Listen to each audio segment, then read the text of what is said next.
তো দেখেন আজকে বাইরে গেছিলাম, দেখতে কত সুন্দর লাগছে, অসম্ভব সুন্দর ছিল জায়গাটা, মনটা একবারে ভরে গেছে। হ্যালো, আসসালামু আলাইকুম, welcome back to my channel. আজকে আরও একটা নতুন ব্লগ ভিডিও নিয়ে হাজির হলাম। তো বাইরে গেছিলাম ঘুরতে, সেটা আপনাদের সাথে শেয়ার করছি। তো দেখেন এখানে লেকের মধ্যে কিন্তু এই সাবমেরিনগুলো ছিল, দেখতে কিন্তু খুবই ভালো লাগতেছিল।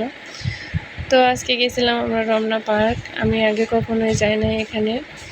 তো এই রমনা পার্কের ভিতরে আগে যাওয়া হয় না, আজকে প্রথম ঢুকছি। আগে অবশ্য দেখেছি বাহির থেকে, কিন্তু ভিতরে ঢোকার সৌভাগ্য হয় না।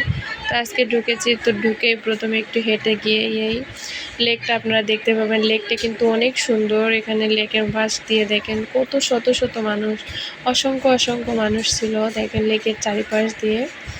তারপরে এখানে ছিল বড় বড় অনেক গাছ, কি সুন্দর সবুজ সবুজ সমারোহ। তো দেখেন ইটকাট পাথরের শহর থেকে বেরিয়ে কিন্তু এরকম একটা পরিবেশে আসলে মনটা একবারে শান্ত হয়ে যায়, মনে হচ্ছে একবারে গ্রামে চলে এসেছি, এরকম একটা আবহাওয়া লাগছে শরীরে। এখানে কত বড় বড় নারকেল গাছ ছিল, বিশাল বিশাল আম গাছ ছিল, আর ছিল শত শত মানুষের ভিড়। কেউ এখানে বাদাম চিবোচ্ছে, কেউ খাচ্ছে আমরা। তো সবাই সবার মন মতো করে চলাচল শুরু করেছে এখানে।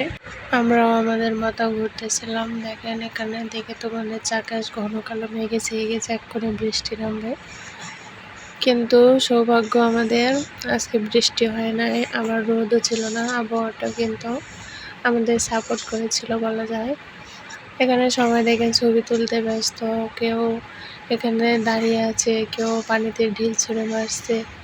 তো এক একজন এক এক রকম করে এখানে ঘুরতেছিল, আমরা আমাদের মতো করে ঘুরতেছিলাম। তারপরে এখানে দেখেন আমার মেয়েটা কিন্তু ঘুরতে খুবই ভালোবাসে। দেখেন সে তো খোলামেলা জায়গা পেলে হাঁটাহাঁটি দৌড়াদৌড়ি শুরু করে দেয়। এখানে ঘাসের মধ্যে দিয়ে সে একবার দৌড়ে ওদিকে যাচ্ছিল, আবার দৌড়ে তার বাবার কাছে যাচ্ছিল, এটাই তার খেলা।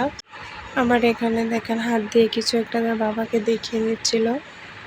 এভাবে আমরা কিছুক্ষণ খেলাধুলা করলাম, হাঁটাহাঁটি করলাম, এদিক সেদিক ঘুরলাম, প্রকৃতির ঠান্ডা আবহাওয়া নিলাম, বন ভরে নিঃশ্বাস নিলাম, ভরপুর অক্সিজেন নিলাম। দেন ঘোরাঘুরি শেষ করে আমরা ফিরে চলে আসবো। তো দেখেন সে তো বাসা আসতে মোটেও ইচ্ছুক না, এই যে বাবার হাতের নিচ দিয়ে সে যাচ্ছে আসতেছে।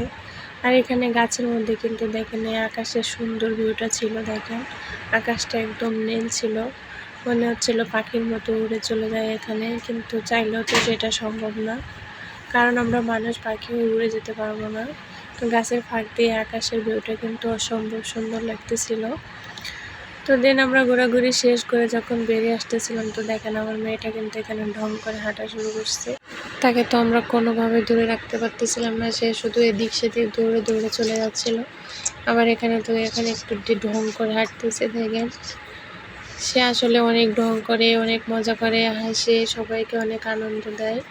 আমার মেয়ে ছোটো মানুষ, কিন্তু খুব সহজে সবার সাথে মিশে যায়। তো আজকের মতো এখানে শেষ করছি, আল্লাহ হাফেজ।